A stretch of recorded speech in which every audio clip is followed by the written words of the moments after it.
memegang sebuah panah. Ya. Panah ya, satu yang saya lihat tuh di atas ujung panahnya itu di sini tuh ada benda pusaka yang ada di tempat saya. Lah itu ya orangnya baik, orangnya baik. Itu di luar dari si Bu Ratu. Jadi orang mengira itu Bu Ratu. Jadi Ibu Ratu itu dikambing hitamkan, gitu.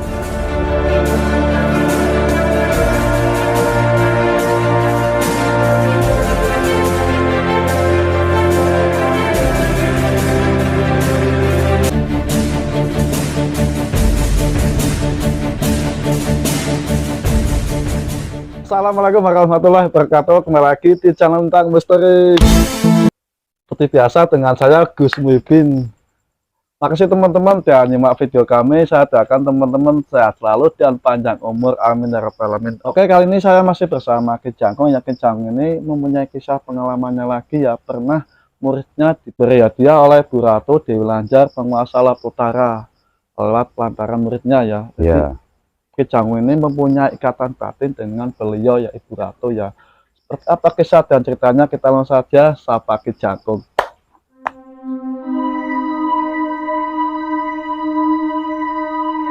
Gimana sih Ki Jangkung ceritanya kok bisa ya muridnya jenengan bisa diberi hadiah pusaka lewat Ibu Ratu Dewi Lanjar? Kisahnya gimana kok bisa gitu ya?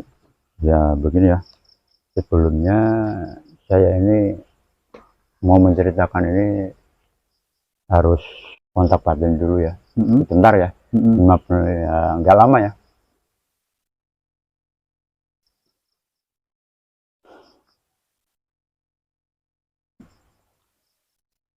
Insya Allah saya mau cerita ini tidak ada embel-embel yang buruk ya. Pertama saya mau cerita ini mungkin tidak masuk di nalar atau pikiran ya. Awal mulanya itu saya punya murid ya. Murid, mungkin murid pertama kali yang saya bimbing di tempatnya di daerah Pekalongan, masih sekitar Pekalongan ya. Ya awal mulanya mendapatkan benda pusaka atau hadiah yang diberikan oleh Ibu Dewi itu, awalnya murid saya itu kerja di kuli bangunan ya. Kuli bangunan, dia itu posisi lagi mau gali kubur untuk menggali bikin pondasi ya. Pertama kali dia mencangkul itu langsung nancep ke salah satu benda yang ada di tanah itu. Langsung diambil, benda itu diambil ya. Diambil tapi tanpa pengetahuan teman-temannya. Kira-kira tuh waktu itu jam 12 siang ya. Pas menemukan itu 12 siang, dia langsung ditaruh di kantong sebelah kanan ya. Kanan. Setelah itu benda itu saya ditelepon tapi saya nggak aktif. Nah, HP saya nggak aktif. Nah, itu dibawa pulang, benda saya itu dibawa pulang, karena dia awam tentang pusaka itu ibaratnya itu biasa dengan grendo gitu, biar kelihatan mengkilap. Padahal kan benda pusaka itu kan tidak sembarangan harus dipegang untuk menonjolkan pamornya. Jadi dia biasa pakai grendo. Biar kelihatan baru ya. Iya, gitu baru. Tapi mungkin nggak tahu mas. Nggak tahu, memang nggak tahu. Jadi itu dia berguru sama saya itu belum lama sih. Masih awam. Ya itu di grendo benda pusaka itu kelihatan mengkilap, memang walaupun kecil tapi kelihatan mengkilap.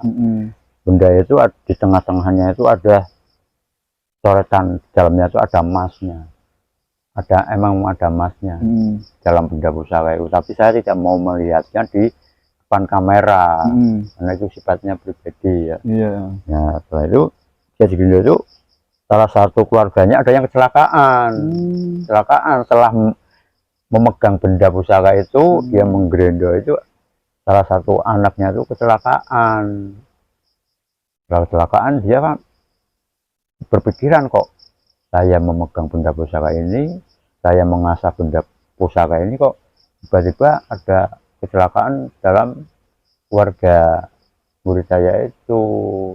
Dia nelpon saya, saya angkat, saya suruh ke sini, saya lihat ini tuh bukan benda pusaka mainan, jadi benda pusaka ini benda pusaka yang sangat luar biasa bagi saya, ada fungsinya ya. Setelah itu dia menitipkan benda pusaka itu lewat saya, lewat perantara saya. Setelah itu malam saya kontak batin ya, apa kodam yang ada di benda pusaka itu, ternyata silsilah benda pusaka itu dari Ibu Dewi Lanja. Ini Mas, sebelumnya Mas kok bisa nyampe kecelakaan, emang kok bisa gitu ya, habis biasa nih ya? Iya. Bisa kecelakaan, keluarganya nggak meninggal Mas? Enggak. Kok bisa kena imbasnya gitu? Gimana? Ya Mas? mungkin karena kecerobohan ya. Kecerobohan seorang yang awam, benda pusaka itu nggak sembarangan. Walaupun itu berbentuk keris atau batu, itu kalau nggak tahu tata caranya bisa berbahaya, fatal gitu kan.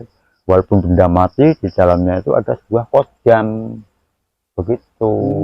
Jadi kodamnya itu ibaratnya itu, kalau kita bilang orang Jawa itu jengkel, marah begitu, karena tak tahu perilaku atau tata caranya begitu. Setelah itu benda pusaka itu udah saya pegang, saya instalisir. Setelah pas malam Jumat Kliwon, saya didatangi sosok Ibu Ratu. Dia datang lewat mimpi ya. Dari saya lihat, itu mimpi atau tidur, saya masih awam, tapi saya sadar.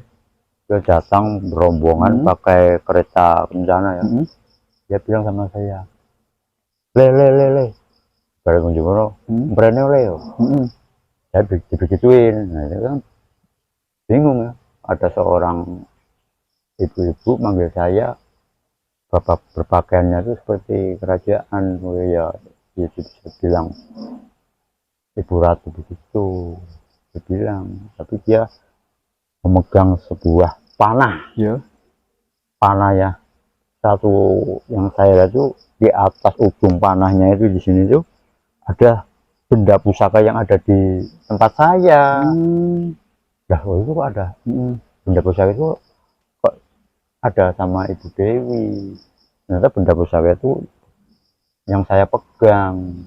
Dia berpesan sama saya, gunakan pusaka itu jika keadaan kepepet. Nah, maksud saya gimana? Dalam waktu dia berpesan itu begitu. Nanti kamu tahu sendiri fungsinya apa, nanti kamu tahu sendiri. Setelah itu kontak batin itu hilang. Saya berpikir, oh berarti ini ternyata memang pemberian hadiah langsung, tapi lewat lantaran seseorang. Benda pusaka itu masih ada bendanya sampai sekarang. Jadi tapi saya tidak ingin mengekspor di depan kamera ya, karena itu sangat rahasia. Kira-kira ukurannya seberapa Mas? Ya kecil seginian, kecil ya, ya seperti ujung tombak panah.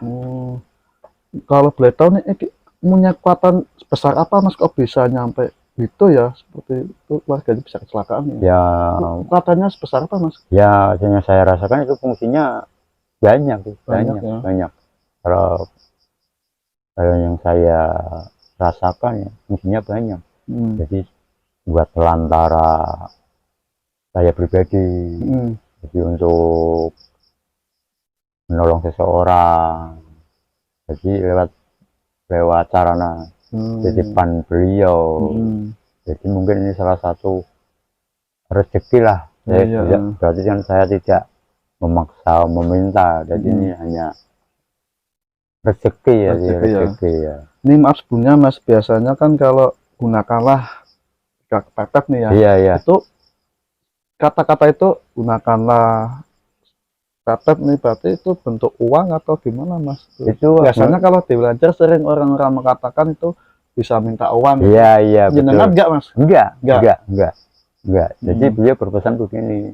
Jadi saya itu udah mencermati kata-kata beliau. Jadi gunakan kalau kepepet itu kalau benar-benar sudah keadaan kamu tidak mampu, dalam menghadapi yang dialami saya seperti menolong orang. Dalam baratnya itu kalau saya keadaan posisi mau kalah, jadi gunakan benda pusaka itu. Gak kepepet ya. Gak kepepet. Itu kok dalamnya apa Mas? Itu kalau saya rasakan itu mungkin sangat dahsyat. Dahsyat. Walaupun kecil tapi punya kekuatan dahsyat. Iya iya. Bukan saya memuja, tapi kan itu hanyalah sebuah benda mati, tapi yang saya rasakan memang luar biasa. Luar biasa. Iya, jadi untuk bekal kalau saya melangkah untuk menolong seseorang, jadi tujuannya itu saya hanya untuk menolong ya. Menolong. Nggak ada minta niat imbalan. Enggak ada. Pernah Mas masuk ke alam Ibu Ratu Delenzer? Ya, kalau saya sering melihat, kalau waktu saya kan hobi saya kan mancing ya. Iya. Jadi saya sering melihat penampakan seperti itu, sering ada kan itu orang awam tapi bisa masuk ke dalam gaibnya pantai Tara ya Pak ya. Iya, Tara Pak ya. Samaran ya. Samaran. Iya, sering saya melihat tuh ada. Kalau saya terakhir yang saya lihat belum lama sebuah becak masuk ke dalam kalau orang bilang istana ya. Becak itu sering membawa batik. Kalau saya batik, jadi dia selalu keluar masuk, tapi orang itu nggak sadar kalau yang dia terjang atau yang masuk ke alamnya alam bukan manusia. Jadi alam gaibnya dari bangsa utara. Jadi jangan salah kalau ada orang yang masuk ke sono meminta pesugihan, jangan salah. Jadi sifatnya di alam sana itu juga seperti kita, ada pekerjaan sehari-hari, ada ya seperti halnya kita hidup di dunia seperti ini. Kadang ada orang yang bilang kalau Ibu Dewi itu menerima pesugihan itu salah. Karena dia tuh kalau ada orang yang mau minta seperti itu, dia justru malah mengingatkan kepada orang-orang tersebut, mengingatkan kamu kan punya Tuhan, punya Allah, kenapa saya meminta bangsa kami? Kami kan juga menyembah Allah. Kalau dia menyarankan begitu, tapi dalam lingkungan ada yang baik dan buruknya. Jadi yang menerima itu kadang lingkungannya yang nggak baik, bukan langsung sosok beliau. Beliau itu padahal sosoknya itu sangat baik, ramah, bahkan sering menolong orang. Kalau yang Masnya tahu ada berapa istana Mas di Selamaran? Kalau itu wilayah itu memang kekuasaannya beliau, tapi yang di sisi lain juga banyak yang sering mengganggu orang-orang yang jalannya salah gitu. Ada. Tapi bukan dalam ibaratnya bukan dalam naungan beliau, jadi beda lagi. Bangsa siluman ya, bangsa siluman untuk menyasarkan orang-orang yang tamak dengan harta, nafsu. Jadi ke duniawi ya. Jadi unsurnya itu pesugihan. Jadi beliau tidak menerima seperti itu. Ya, sosoknya baik, tinggal manusianya saja. Padahal dia tuh sering berpesan kalau mau lewat Lantara pesugihan kan nggak harus pakai cara-cara seperti itu. Kamu kan punya Tuhan, punya Allah, jadi kita meminta aja. Jangan sampai ke tempat-tempat seperti itu. Jadi beliau itu sangat luar biasa. Jadi perkiraan orang-orang di luar sana yang awam itu salah. Iya. Salah. Masnya pernah lihat korban tumbal di sana, Mas? Banyak. Itu Jadi dijadikan apa, Mas? seperti di jembatan itu, dia ditata rapi di jembatan. Jadi itu tumbal-tumbal, tapi bukan di dalam naungan beliau, tapi dia itu ibaratnya itu yang saya bilang itu positifnya yang nggak baik itu banyak di situ. Ya seperti siluman yang menyerupai beliau kan ada. Jadi orang mempercayai. Ini saya pernah dengar dari cerita masyarakat ya, Mas. Ini pernah seorang pernah mengatakan kalau orang pesugihan itu yang itu warganya itu kalau pakai mobil itu lihatnya kepalanya itu hewan ya, seperti anjing, terus kerbau, ada yang monyet. Itu benar, Mas? Iya benar, itu benar. Dia sosoknya itu ada banyak ya. Anjing, buaya, yang saya lihat tuh babi ya. Babi. Jadi sosok orang yang melakukan pesugihan itu biasanya separuhnya tuh badan manusia, kepalanya hewan. Itu kalau pandangan saya. Tapi kalau pandangan orang ya seperti biasa. Biasa. Jadi dirubah dari alam sendiri, dirubah. Memang begitu. Aneh tapi nyata ya, Mas? Ya itu kalau di dalam logika nggak nyambung. Tapi faktanya. Biasanya perjanjian pesugihan seperti apa, Mas? Ya itu biasanya kalau itu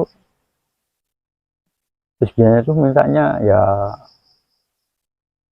emas, uang, secara langsung. Jadi lewat medianya itu mungkin dia usaha, walaupun usahanya kecil tapi sangat luar biasa.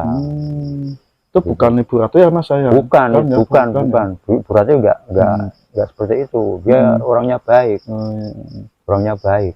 Itu di luar dari Ibu Ratu. Jadi orang mengira itu Ibu Ratu. Jadi Ibu Ratu itu dikambing hitamkan. Jadi sosok beliau itu tidak seperti itu. Dia kok pernah naik gaji. Dia pernah naik gaji. Pernah temui Ibu Ratu secara langsung, Mas? Ya kalau saya dalam keadaan spiritual seperti malam-malam tertentu, saya sering komunikasi seperti malam Kliwon. Saya sering komunikasi malam karena salah satu benda pusaka kan ada di dalam rumah saya. Jadi saya memang benar-benar menjaga ya.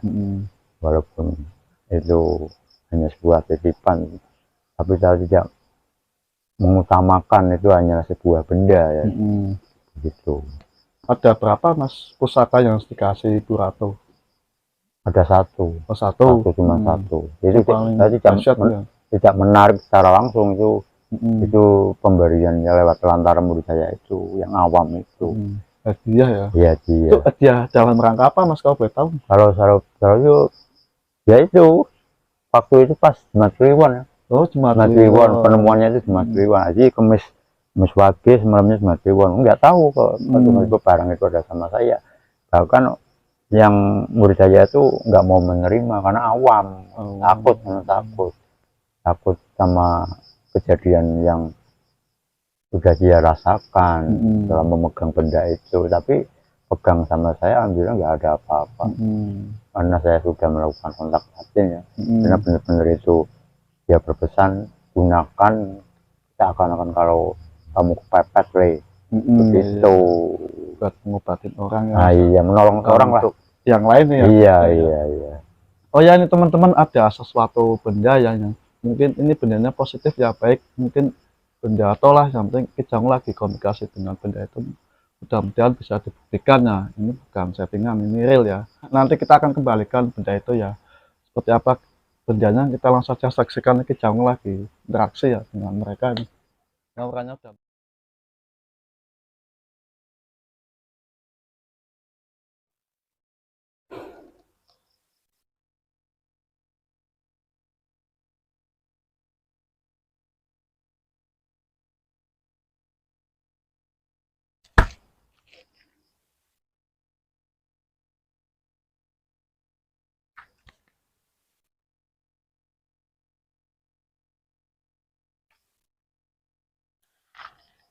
kamera di kamera.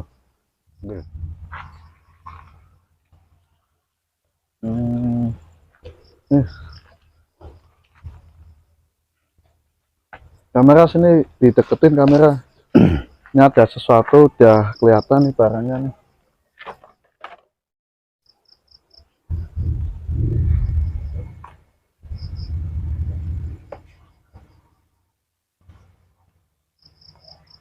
Ini bentuknya seperti batu ya, warnanya coklat, tapi nggak kelihatan semuanya warnanya sama ya. Ini kok beda sih bentuknya.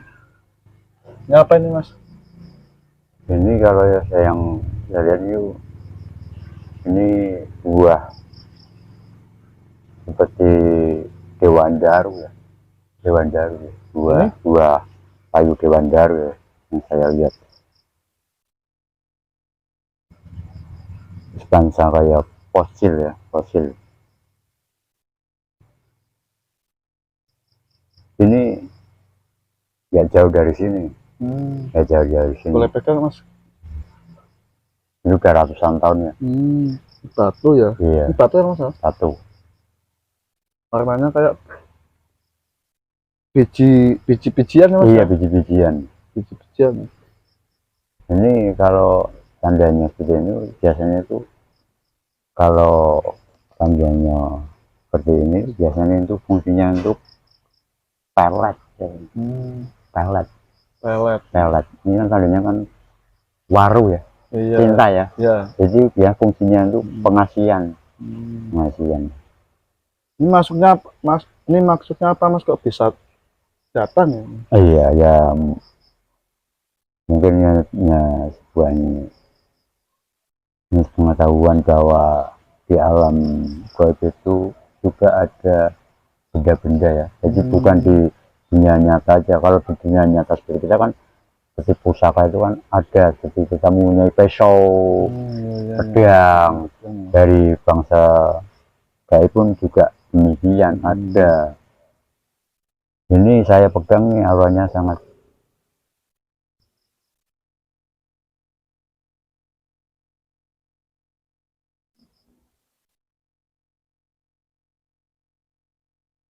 ini sudah lama tertanam di dalam tanah ya. Ini mungkin umurnya itu udah ratusan.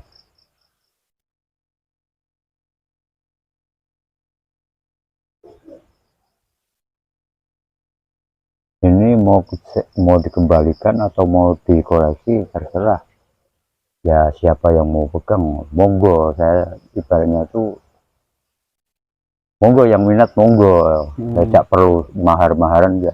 Yang penting jangan sampai menggunakan ini untuk keburukan atau kejahatan. Soalnya ini fungsinya itu kalau di dalam kita lawan jenis, ini fungsinya untuk pelet, pengasihan. Jadi kalau itu menggerati cewek-cewek cantik ya, jadi tapi ya, jangan digunakan sembarangan. Ini hanya lantaran ya, lantaran. Ini bagi teman-teman yang mainnya bisa hubungi ke channel ya, alamatnya di Doro, tadi sudah kasih nomor WhatsApp-nya ya. Di Desa Doro, Kabupaten Pekalongan ya. Mau dikembalikan atau mau disimpan berarti mas? Terserah, kalau ada yang mau minat monggo, kalau udah ya saya kembalikan. Ya. Iya. Ini tadi saya merinding itu siapa ya mas? Ya dari area sini juga orang-orang gaib ya juga melihat, orang secara nyata pun tongol-tongol di sekitar sini ada. Tapi kan saya biarin, kita urusan kita kan baik ke biarin.